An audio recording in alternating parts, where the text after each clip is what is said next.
अस्सलाम वालेकुम व्यूअर्स, मैं हूं नौशीन मुश्ताक, आपकी होस्ट और एक speech language pathologist. Welcome to SLP awareness drive.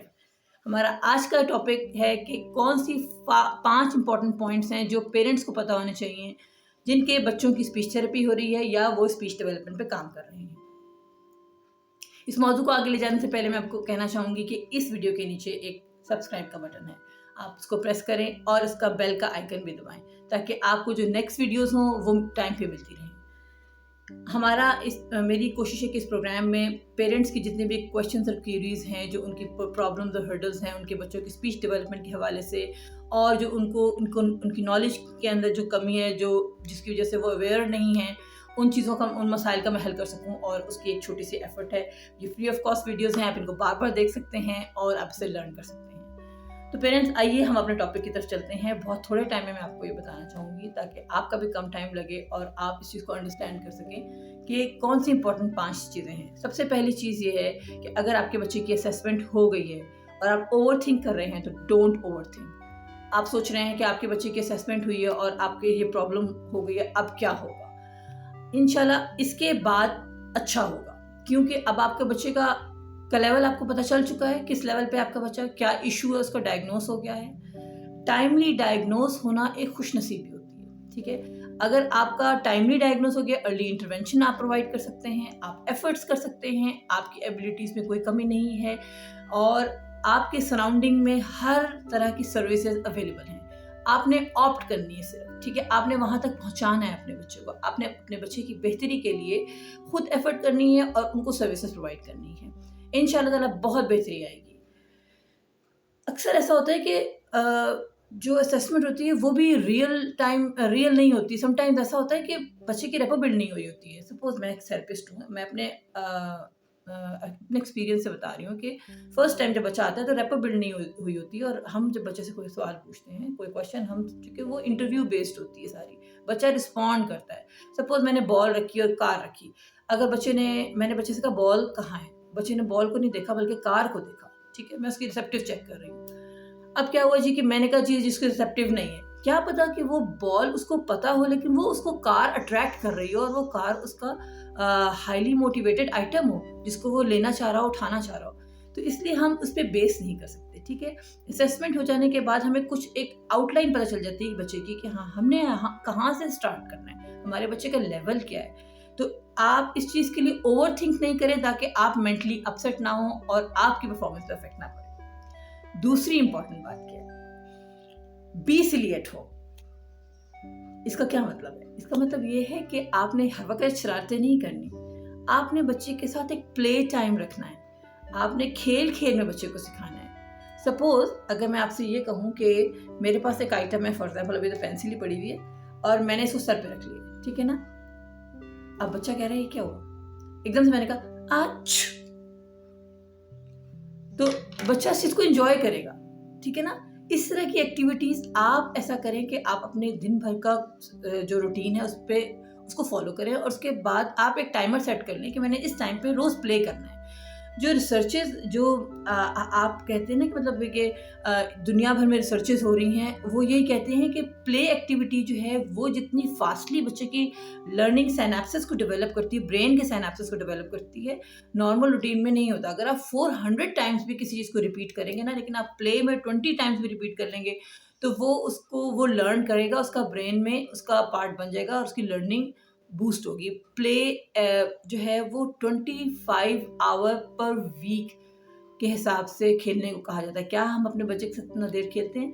और कंस्ट्रक्टिव प्ले या ऐसा प्ले जो कि हमने स्ट्रक्चर्ड प्ले रखा हो, जिसमें हमने प्लान किया हुआ हो, उसकी तो बात ही और है। आपने जब बच्चे को कोई चीज़ सिखानी है तो सारी बात है, आप अपने जहन में एक्टिविटी रखेंगे। जब आप फ्री हो जाएंगे, आप मेंटली तौर पर रिलैक्स होंगे अपने कामों से, तो आप ज़्यादा बेहतर तरीके से काम कर सकेंगे। तो प्ले को अंडर एस्टिमेट कभी भी नहीं करें। प्ले बेस्ड थेरेपीज जो है पूरी दुनिया में कामयाब हैं और इससे बच्चे की रिसेप्टिव स्किल्स पे अफेक्ट करता है, इससे इसकी प्री लिंग्विस्टिक स्किल्स पे अफेक्ट करता है, इससे इसकी जो आप शॉर्ट स्मार्ट गोल्स बनाएं, इसकी अंडरस्टैंडिंग बेहतर होगी बच्चे की। अगर बच्चा सिंगल वर्ड पर है, अगर साउंड्स पर है तो वर्ड्स पर आ जाएगा, वर्ड्स पर है तो फ्रेजेस पर आ जाएगा, फ्रेजेस पर है तो स्पॉन्टेनियस वर्ड्स पर, सेंटेंसेस वर्ड्स पर आ जाएगा, सेंटेंसेस पर आएगा। प्ले से हम बहुत ज़्यादा लैंग्वेज को एलैबोरेट कर सकते हैं, बहुत बेहतर कर सकते हैं। इसलिए don't underestimate play and play with the kids, उनके साथ बी सिली एट होम, उनके साथ आप टाइम स्पेंड करें लाजमी।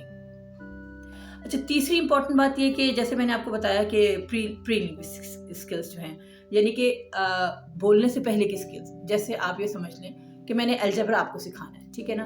अगर आपके पास मैथ्स की बेसिक स्किल्स नहीं होंगी, प्लस माइनस नहीं कर सकते होंगे, टेबल्स नहीं आते होंगे आपको, आप मैथ्स को आगे लर्न कर पाएंगे।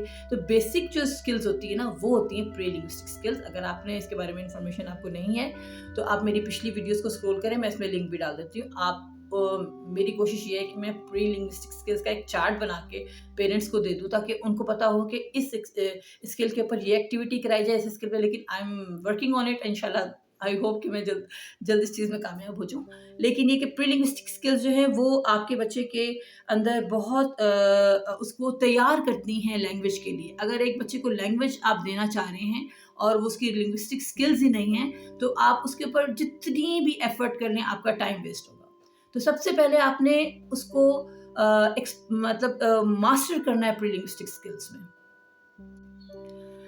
चौथी इंपॉर्टेंट बात यह है कि आपने क्या करना है कि आपने बच्चे को कम्युनिकेशन एनवायरनमेंट प्रोवाइड करना है घर में। कैसा एनवायरनमेंट प्रोवाइड करना है? आप बच्चे की स्पीच थेरेपी करवा के आ रहे हैं बाहर से, फिर आप सारा दिन बिजी, आप उस चीज़ को रिपीट नहीं कर रहे, तो वो चीज़ जनरलाइज नहीं होती। मैंने एक बच्चे को सिखाया अपने सेशन में ओपन शट, ठीक है ना। अब मैंने कभी बॉक्स को खोल के ओपन करना सिखाया, कभी मैंने दरवाज़ा ओपन करके दिखाया, कभी मैंने विंडोज़ ओपन करके दिखाई, कभी टॉय डॉल हाउस के चीज़ें ओपन करके दिखाई, कभी बॉक्स के लिड को ओपन करके दिखाया। I mean open book open करके दिखाई। ओपन करने के बहुत सारे वेज हो सकते हैं। अब बच्चे को ओपन सिखाया था आपने, लेकिन आपने घर आके उसको 23 आवर्स में एक दफ़ा भी रिपीट नहीं किया। तो आपने क्या करना है, आपने बच्चे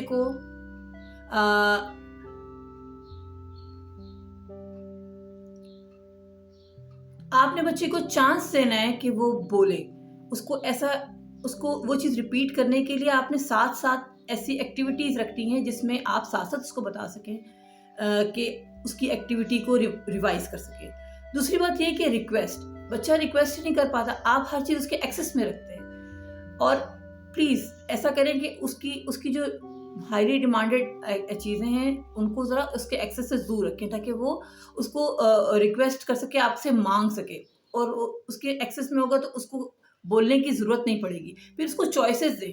अगर वो दूर पड़ी है और आपसे वो इशारा करके कह रहा है कि मुझे ये चीज़ चाहिए, कुकी चाहिए, और आपको पता है कि उसको कुकी चाहिए, तो आप शो करें कि मुझे कुकी नहीं पता। आप कहें कि अच्छा तुम्हें क्या चाहिए, तुम्हें कैंडी चाहिए या कुकी चाहिए, ठीक है।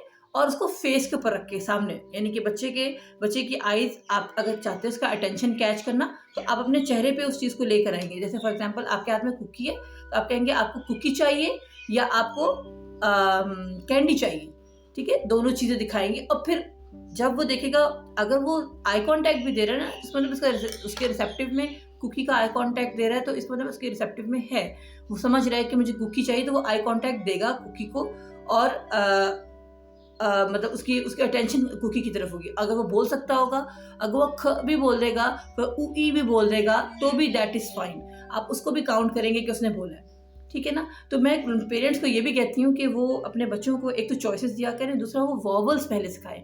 वॉवल्स सिखाना इसलिए इंपॉर्टेंट है क्योंकि बच्चा उ ई बोल रहा है और कुकी नहीं बोल रहा, ठीक है। उसकी वजह ये है कि ख की साउंड जो है ना वो पीछे से आ रही है, और समटाइम मुश्किल होती है बच्चों के लिए। और वॉवल साउंड्स अगर हम देते हैं तो बहुत सारे वर्ड्स हैं उनमें वॉवल्स आते हैं, और वॉवल्स जो है ना वो फिर बच्चे लर्न कर लेते हैं। तो उनके लिए कॉन्सोनेंट जो है वो इजी। वॉवल क्या होते हैं? ए ई आई ओ यू, यानी आ ई अ। अब जैसे मैंने पेंसिल सर पे रखी थी, तो मैंने इसको नीचे गिरा, ओ, तो ये ओ की साउंड है। खेल खेल में सिखाना है। अगर चोट लगी पाँव पे तो आपने कहा आउच, इस तरह करके। छींक आ गई, आचू। ये सब चीज़ें जो है ना, ये साउंड्स हैं, इनको हम साउंड्स पे काउंट करते हैं। तो ये जो साउंड्स है आप बच्चे को सिखाएंगे तो बच्चा जो है जल्दी बोलना सीखेगा। और सबसे इम्पॉर्टेंट बात, सबसे आखिरी बात ये है कि प्रैक्टिस। आपने बहुत ज़्यादा प्रैक्टिस करनी है। Practice makes a man perfect. जितना ज़्यादा आप प्रैक्टिस करेंगे उतना ही आपका बच्चा लर्न करेगा।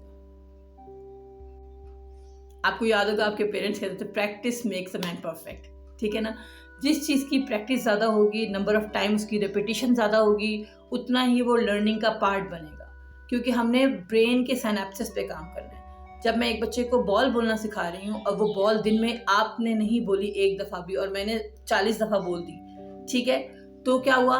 घर आके वो भूल गया उस चीज़ को। तो आपने उसी काम को जो थेरेपिस्ट कर रही है या आप कर रहे हैं, आपने अगर एक टारगेट गोल बनाया हुआ है कि मैंने आज ये करना था, तो आपने उसको बार-बार, बार-बार रिपीट करना है। आई होप आपको इस वीडियो से काफ़ी यूज़फुल टिप्स मिली होंगी।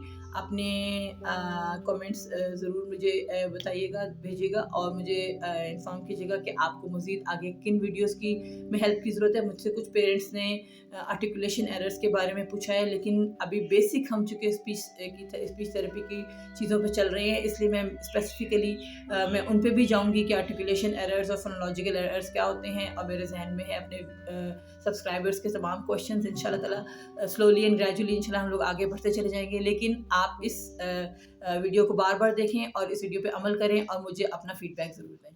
तब तक के लिए अल्लाह हाफ़िज़।